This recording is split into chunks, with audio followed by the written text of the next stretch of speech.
सभी को जय श्री कृष्ण, राधे राधे। आज के वीडियो में हम बात करेंगे धन आगमन में दिक्कत होना, धन का अटक जाना, या किसी ने आपसे पैसा उधार ले रखा है, देने में आनाकानी कर रहा है, आज दूंगा कल दूंगा, अभी नहीं है, या आपसे मुंह छुपा रहा है वो व्यक्ति, आपका फ़ोन उठाना बंद कर दिया है, आपका नंबर ब्लॉक कर दिया है। कुल मिलाकर पैसा ना लौटाने की स्थिति आ जाना, या जॉब का बार बार छूट जाना, या धन आगमन में दिक्कत होना किसी भी तरह से, ये सारी वजह से इंसान पर बहुत कर्जा हो जाता है। कर्जा जब होता है तो एक कर्जे को चुकाने के लिए व्यक्ति दूसरा कर्जा लेता है, दूसरे कर्जे को पटाने के लिए व्यक्ति तीसरा कर्जा लेता है, और इस तरह वह कर्जे के माया जाल में फंसता चला जाता है। उपाय तो बहुत होते हैं, यूट्यूब भरा पड़ा है, हम कई सारे सुनते आ रहे हैं, देखते आ रहे हैं, लेकिन अगर जब एक व्यक्ति पर कर्जा है तो वह कर्जा चुकाने के लिए खर्चा कैसे करेगा। कुछ उपाय ऐसे भी होते हैं जो बिना खर्चे के करे जा सकते हैं, है ना। उन्हीं में से कुछ उपाय मैं आज आपको बताने जा रही हूँ, और इन उपायों को सिर्फ़ और सिर्फ आपको नियमित रूप से करना है। इसमें आपका कोई पैसा खर्चा नहीं होने वाला है, लेकिन श्रद्धा के साथ आपको ये उपाय करने होंगे, है ना। चलिए, सबसे पहले मैं आपको पहला उपाय बताती हूँ। सबसे पहले आपको स्वयं को नित्य डेली प्रतिदिन आपको नहाना है, खुद को साफ़ सुथरा रखना है, स्वच्छ कपड़े पहनना है, धुले हुए, अगर प्रेस करे हुए पहन सकते हैं, इस्त्री करे हुए तो इस्त्री करे हुए कपड़े पहनना है, नहीं तो आप स्वच्छ प्रतिदिन धुले हुए कपड़े पहने, गंदे कटे फटे ना पहने। अब इसमें भी कुछ लोग ये कहेंगे कि मैडम आर्थिक स्थिति ठीक नहीं है और आप ऐसा बोल रही हैं। मतलब आप ऐसा ना हो कि इतने सक्षम तो सभी हैं कि व्यवस्थित कपड़े पहने जा सकते हैं, ठीक है, साफ सुथरे स्वच्छ कपड़े पहने। दूसरा, संभव हो तो प्रतिदिन मंदिर जाएं। अगर आप किसी भी धर्म को विश्वास रखते हैं, आप मंदिर, गुरुद्वारा, चर्च, जिस भी धर्म में विश्वास रखते हैं, अपने ईष्ट के सामने रोज़ जाएं, प्रतिदिन उनके दर्शन करने जाएं। आप जब मंदिर जाते हैं तो आप ईश्वर पर एहसान करने नहीं जाते, या आप ड्यूटी देने नहीं जाते हैं कि मैं आज मंदिर गया था, या मैं पिछले 1 साल से मंदिर जा रहा हूँ।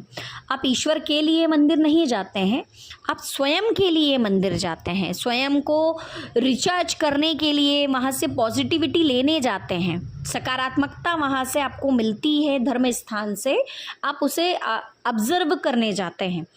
तो कोशिश करें कि अपने ईष्ट के सामने जाकर आप थोड़ी देर, ज़्यादा देर नहीं बोल रही हूँ मैं, पर आप जाकर थोड़ी सी देर शांत मन से वहाँ बैठिए, उनसे बातचीत करिए, मनोमन वहाँ जाकर आप बात करिए।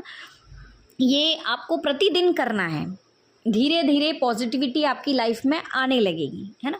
मन में ये विचार करना है कि सब कुछ धीरे धीरे ठीक हो रहा है, या धीरे धीरे ठीक होने लगा है, जो भी कर्जा है वो धीरे धीरे उतरने लगा है। आपको मन ही मन मैनिफेस्टिंग करनी है, पॉजिटिविटी में, नकारात्मकता जीवन में नहीं लानी है, ना तो शब्दों के द्वारा लानी है, ना विचारों के द्वारा, मन के हाव भाव के द्वारा। ये आपको नहीं करना है। आपको थोड़ा सा शांत स्वयं को रखने की कोशिश करना है ना। ये जो अभी तक मैंने दोनों तीनों उपाय बताए, इसमें आपका 1 रुपया भी खर्च होने वाला नहीं है। हर किसी के घर के आसपास कोई ना कोई धार्मिक स्थान है ही सही, प्रतिदिन आप नहा ही सकते हैं, साफ स्वच्छ कपड़े आप पहन ही सकते हैं, है ना। साफ स्वच्छ कपड़े पहनने का मैं इसलिए बता रही हूँ आपको लॉजिक बताती हूँ कि लक्ष्मी जी जो हैं, लक्ष्मी और अलक्ष्मी 2 बहनें हैं, है ना। जहाँ लक्ष्मी विराजमान होती है वहाँ अलक्ष्मी नहीं आती, और जहाँ अलक्ष्मी आती है वहाँ लक्ष्मी नहीं आती, है ना। तो स्वयं को स्वच्छ रखें और अलक्ष्मी जी को बाहर का रास्ता दिखाएं, ताकि लक्ष्मी जी आपके घर पर आ सकें। अपने घर को थोड़ा सा व्यवस्थित रखें, कोई भी चीज़ ऐसा फैली पड़ी ना हो, सब व्यवस्थित अपनी अपनी जगह पर हो, इस बात का ध्यान रखें, है ना। और सबसे बड़ा उपाय मैं आपको बताने जा रही हूँ, कोई भी कर सकता है इसे, पर प्रतिदिन करना है। वो आप सवेरे शाम भी कर सकते हैं, या सिर्फ शाम को भी कर सकते हैं। आपको नित्य प्रतिदिन कनक धारा स्तोत्र का पाठ करना है। आप आराम से, आपको गूगल पे मिल जाएगा, यूट्यूब पे बहुत सारे वीडियोस डले हुए हैं।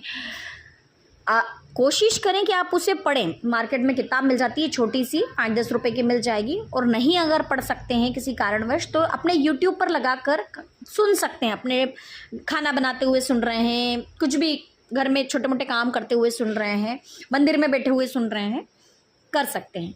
कनकधारा स्त्रोत आपको डेली पढ़ना है या सुनना है।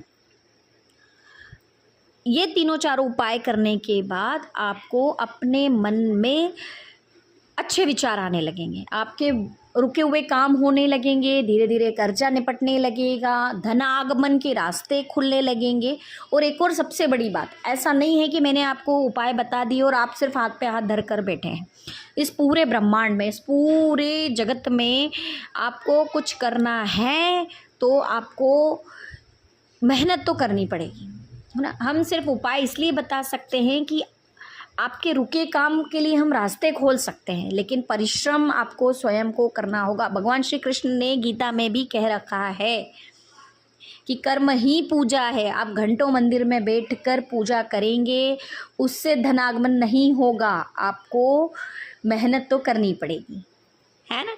चलिए अगली बार फिर कुछ और रोचक तथ्य लेकर आऊँगी आपके पास।